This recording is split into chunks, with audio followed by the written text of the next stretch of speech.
Mr. Speaker, we're ready to answer all interpellations for the Department of National Defense budget. Gentleman from Davao, we now proceed with this interpellation. Yes. Okay. Thank you, Mr. Speaker. Good afternoon, distinguished sponsor, the chairman of the Committee on Appropriations. Before I proceed, may I inquire how come it is the chairman who is now defending the Department of National Defense? It is written here in my schedule that the sponsor of the budget of the Department of National Defense is the Honorable Osmeña, the distinguished gentleman from Cebu. Well, Mr. Speaker, as the chairman of the Appropriations Committee, I am the official spare tire for all vice chairs who could not defend it for whatever reason or another, Mr. Speaker. So is the original sponsor present, Mr. Speaker? I am not quite sure. I've been very busy the whole day. I have not been able to monitor his presence, Mr. Speaker. All right. Thank you. Mr. Chair, on the screen is an exact copy of the appropriations and obligations under the National Expenditure Program 2011. Again, I apologize, Mr. Speaker, Mr. Sponsor. I did my best, but the fonts are really small, so it's in the NEP anyway. The next clip, Mr. Chairman, would highlight the more important or the more salient provisions of the National Expenditure Program as far as D&D is concerned. These are the new general appropriations, the automatic appropriations, the continuing appropriations, budgetary adjustments, total available appropriations, and the unused appropriations. Under appropriations and obligations, the Department of National Defense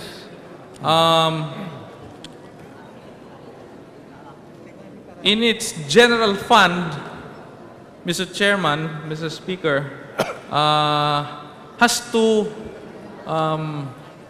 correct me if I'm wrong, Mr. Speaker, has two sources of funding from RA Republic Act 9524, which was enacted in 2009, and Republic Act 9498 as reenacted, which is the budget for the 2008 fiscal year. Am I correct in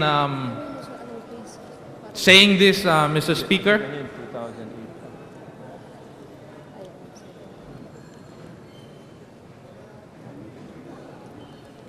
Mr. Speaker, can I find out what page is this on our NEP, Mr. Speaker? Mr. Speaker, this...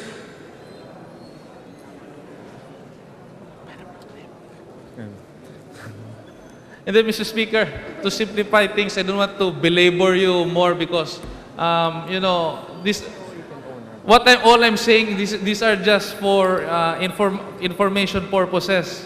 I'd like to inform you that the Secretary is a worshipful sir of mine, and I don't want to belabor him also.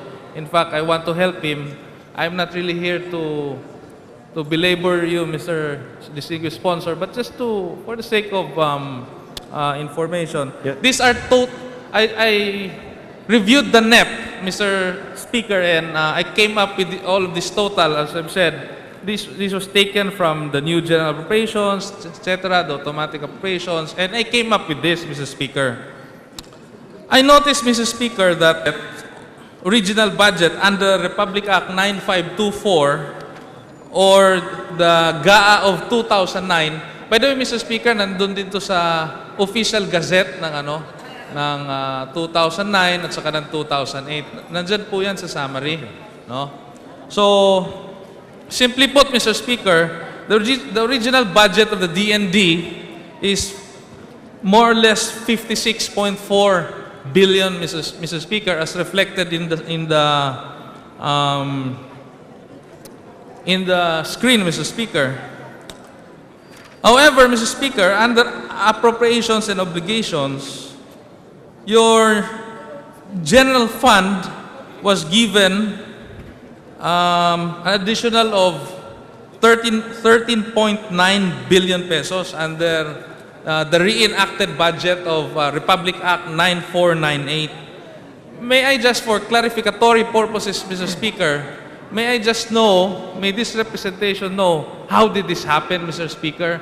Is the Republic Act 9498 reenacted, is it a continuing budget, Mr. Speaker? Should it be reverted back to the Treasury, Mr. Speaker?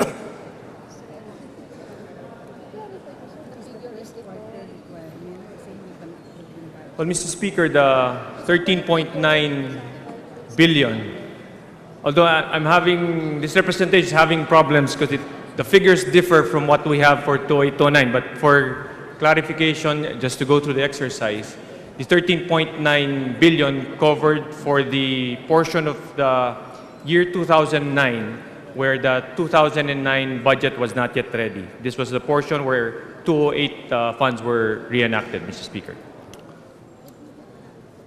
So in other words, apart from the 56.4 billion, another 13 billion from the 2008 budget was added. Just so that we are clear, Mr. Speaker. I think 13. Mr. Speaker, actually at the end of the year of 2009, the 13.9 billion, which was the portion reenacted, eventually went up to overall savings. So at the end of the year, the only appropriations that were really obligated was 56.4, Mr. Speaker. Thank you, Mr. Speaker. That's precisely, you've answered my question which I haven't asked yet, which I was supposed to ask, because I was supposed to ask where did the 13.9 billion under RA 9498 went, Mr. Speaker. Thank you for that. At least we are saving time, Mr. Speaker. I knew you wanted to make this fast for the Secretary of National Defense, Mr. Speaker.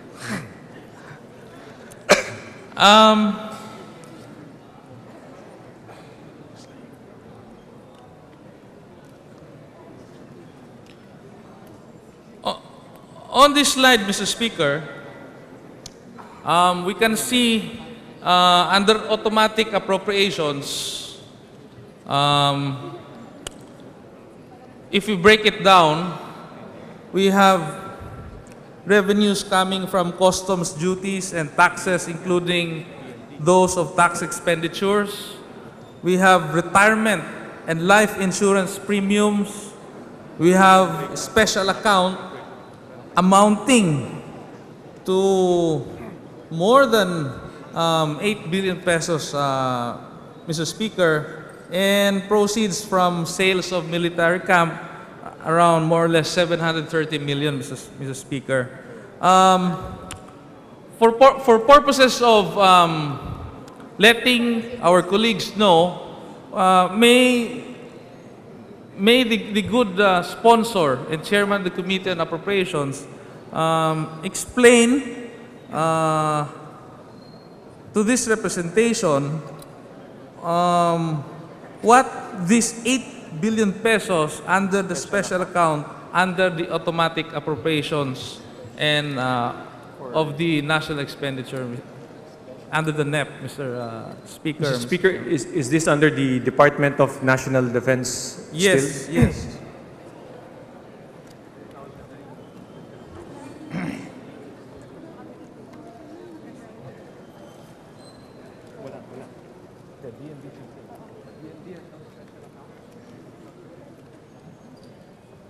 but according to DND, they do not have a special account of 8 billion in 2009, Mr. Speaker.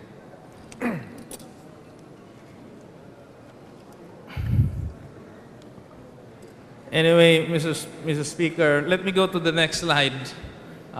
Maybe the next time the finance officers of the DND should total all their official gazettes. It's all in there. Next slide, please.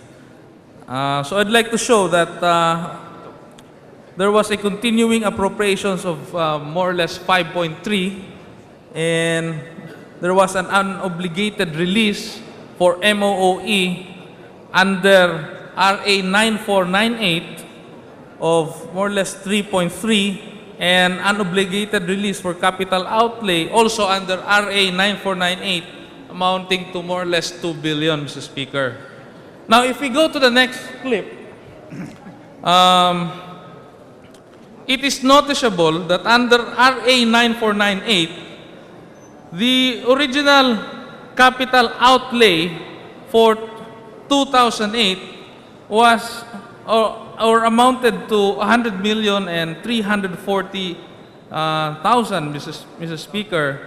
However, in the continuing appropriations report, the unobligated releases, as shown in the clip, Mr. Speaker, for capital outlay rose to as much as 2 billion pesos, Mr. Speaker, and this representation would naturally wonder how the DND or the department was able to generate such a huge amount of money, Mr. Speaker.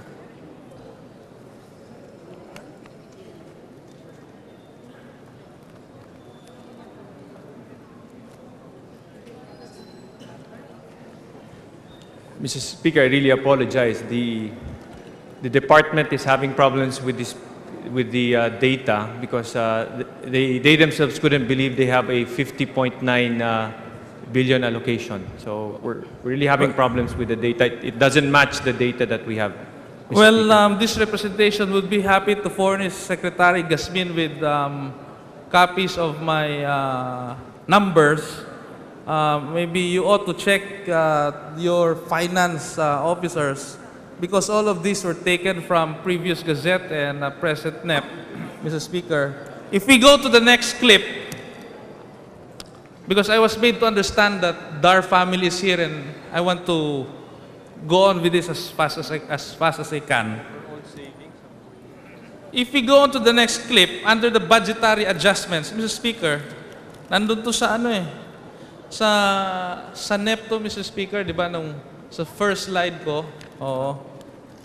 We have transfers from and transfers to. Now, under transfers from, we have the calamity fund, the contingent fund, the miscellaneous personal benefits fund, the retirement benefits fund, the international commitments fund, the over savings. But what interests me, Mr. Speaker, is the ALGO, the allocations to local government units.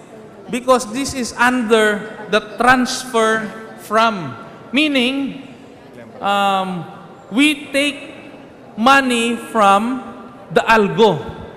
Now, Mr. Speaker, I am concerned because can you please cite in any of the official gazettes whether there is or there are specific provision or provisions which allow funds from ALGO to be transferred to the Department of National Defense. Not that I'm against it, because we want DND to have a leeway as far as its budgetary requirements is concerned. But I just want to know what specific provision or provisions allow or allows the transferring of funds from ALGO to the DND. Mr. Speaker, the 1 billion here under allocations to local government units was used to fund the Kalayaan Barangay program under the DND. Anong provision? But can you transfer from Albu?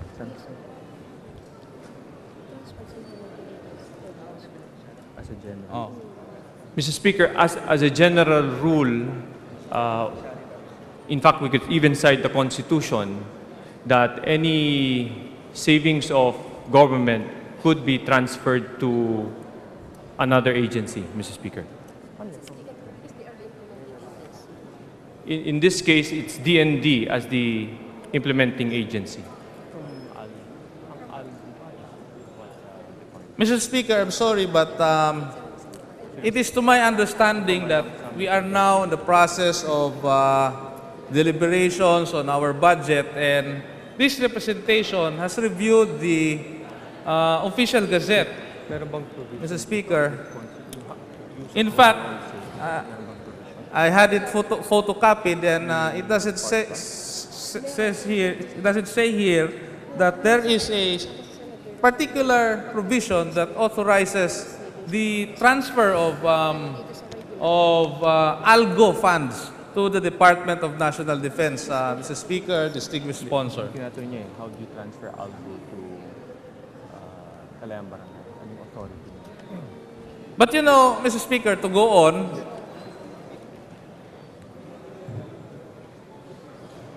because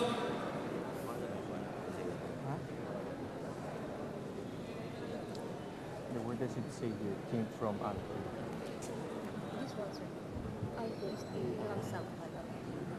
Well, Mr. Speaker, going back to the question, if we look at the official gazette of February 2010, page 953, this is the chapter under allocations to local government units, or ALGU.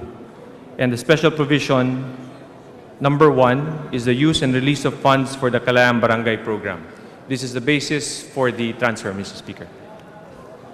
all right, Mr. Chairman, I'm in a very I have a clear thought this afternoon, Mr. Chairman. I would accept your answer, Mr. Chairman. Let me just then ask, who identifies, or first, the question is, number 1, ano ba itong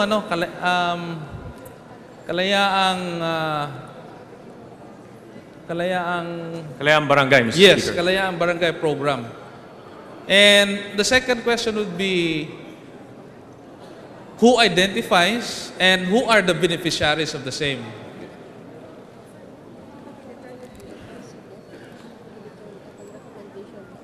Mr. Speaker, if I could go back to the special provision and if I may read, use and release of funds for the Kalayang Barangay program. Funds under the Kalayang Barangay program shall be used to transform conflict-afflicted communities into peace and development areas through accelerated barangay-focused rehabilitation and development. Barangays to be included in the program shall be determined by the President upon recommendation of the Office of the Presidential Advisor on the Peace Process and the Secretary of the Department of National Defense, Mr. Speaker. All right. Can we just go on with the clips quickly, please? All right. This just shows the historical review of the SPF, the AFP Retirement Fund, and Program Fund from 2002 to 2011. Next slide, please. No, prior to that. Yes. That is also a historical review of funding from 2002 to 2011 of the OSEC, the Government Arsenal, the NDC, the OCD, the Veteran Affairs, the Armed Forces, which covers the Philippine Army and the Philippine Air Force and Philippine Navy, etc., etc. And so, that ends my slide presentation, Mr. Speaker, Mr. Distinguished Sponsor.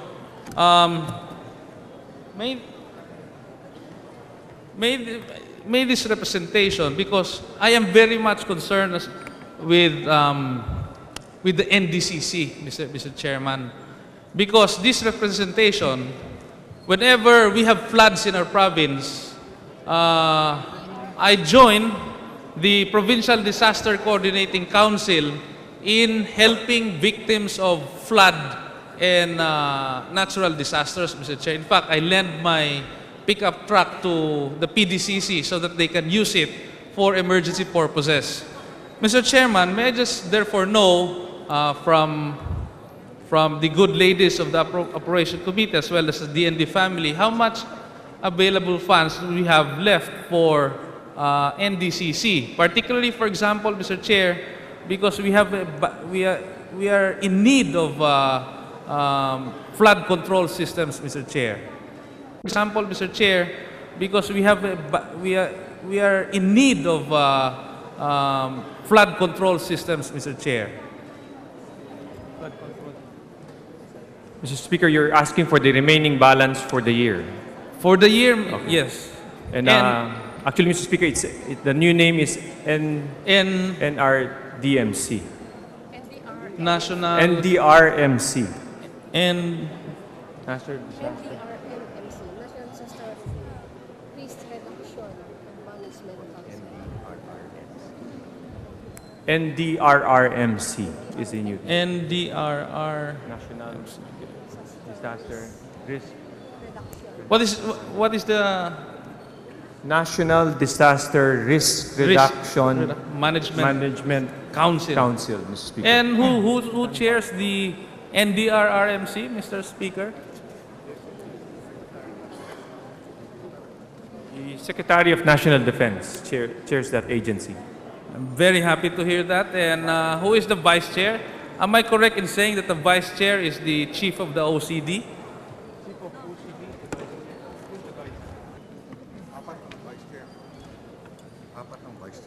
Mr. Speaker, we have 4 vice chairs, and they're the National Council members.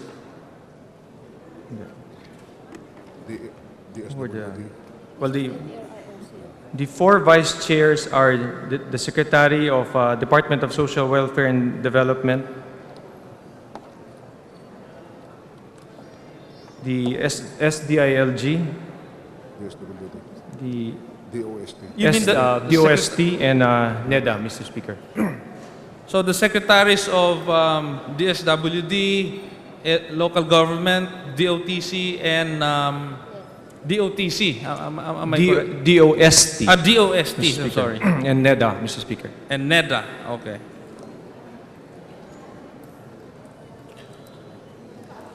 So, I'm asking this, Mr. Chair, because we want to naturally prevent another disaster like Ondoy, Mr. Speaker, on a national level, and severe floodings on a more parochial level like the ones that happens in my province, Mr. Speaker.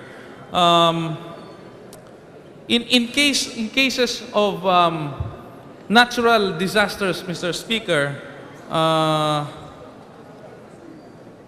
to whom should various local governments or even civic groups run to for help and assistance, Mr. Speaker? And how are funds being made available? Are they made available automatically, or do we need a declaration of calamity for funds to be released, Mr. Speaker? Calamity declaration, state of calamity declaration, for the release of these funds. Well, we would turn to the Office of Civil Defense. That would be the point of contact. Does it require calamity, state of calamity? Before you can release funds. Before you can release funds. So these 4 vice chair are under the OCD, and the OCD reports to the NDRRMC chairman. Am I correct? Am I correct about the hierarchy of? No, Mr. Speaker. The 4 vice chairs a while ago, they work under the chair, who is the SND. The OCD is the secretariat of the council, Mr. Speaker. I see.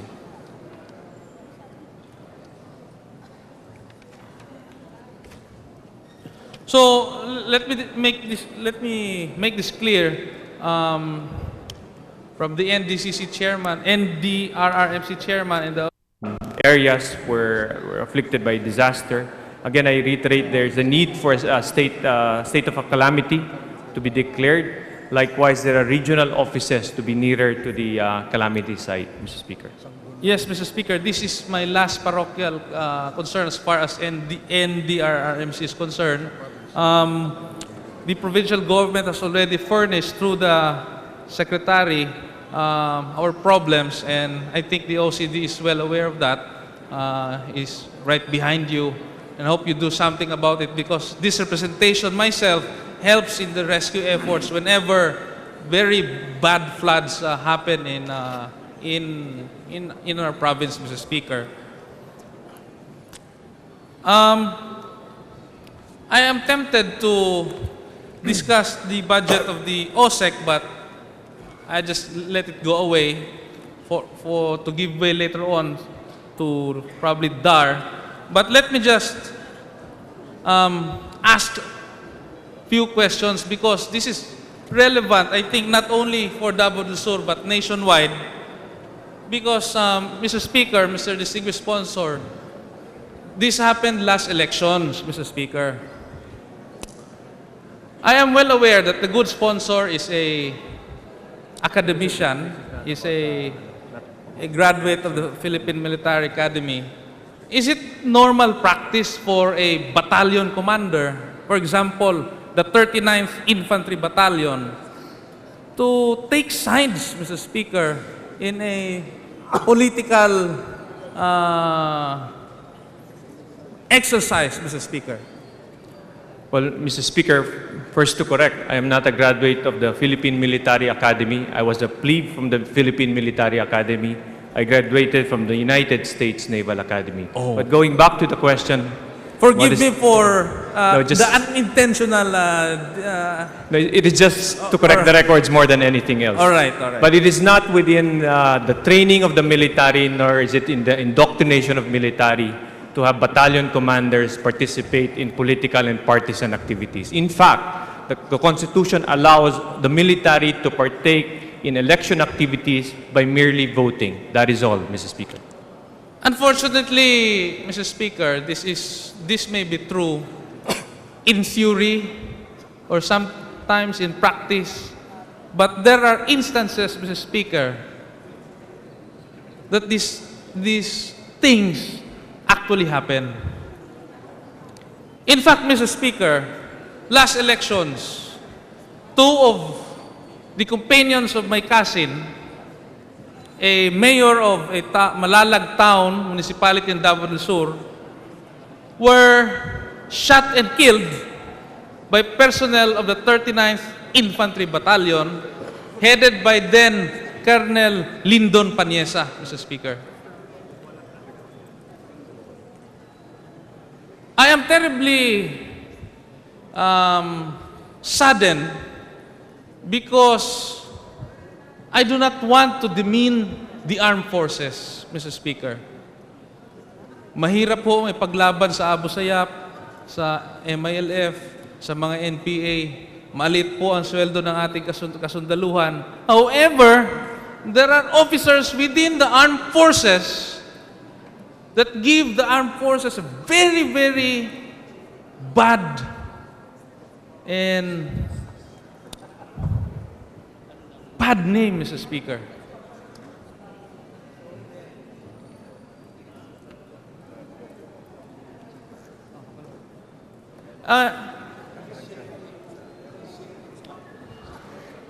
Yes. Mr. Speaker, is it normal practice for a battalion commander, Mr. Speaker, to go with politicians and go on vacation in Boracay, Mr. Speaker? It is not normal practice, Mr. Speaker. I just conferred with the Chief of Staff of the Armed Forces of the Philippines. If the good gentleman from Davao could write this down, specify all the names, specify all the incidents from the highest ranking officer to the lowest enlisted personnel, they will conduct the proper investigation, Mr. Speaker. Is it normal further that after an officer of the armed forces go to Boracay, then he goes with politicians and go to Plantation Bay in Cebu City, Mr. Speaker? Not normal, Mr. Speaker. Then this representation would suggest, in fact, strongly suggest, that there are plenty of very worshipful brothers in the armed forces as well as in the staff. Please extend your cable tow and have this checked, because I do not want this kind of officers in the armed forces to ruin the service and the dedication and the good name that our men in uniform had through the years built and defended not only the department but the Constitution as well as the Republic of the Philippines, Mr. Speaker. Because I'm doing this, Mr. Speaker, because this former battalion commander of the 39th IB should not get away with murder, Mr. Speaker. There is a great conspiracy here, which would lead me later on to my interpellations in the DOJ, Mr. Speaker. Because I'll give you an example. I'm about to wind up. The Provincial Director of the Philippine National Police, Colonel De La Rosa, conducted a raid, a legitimate raid, Mr. Speaker, together with search warrants in the house of the barangay chairman of Pinalpalan. Mr. Speaker, several high-powered firearms were found. They found M16s, M14s, M16s with M203s. They even found a brand new, I don't know what to call that, but it's like a tabor, a machine gun with a magazine below it, and it's brand new. And so, the director of the Philippine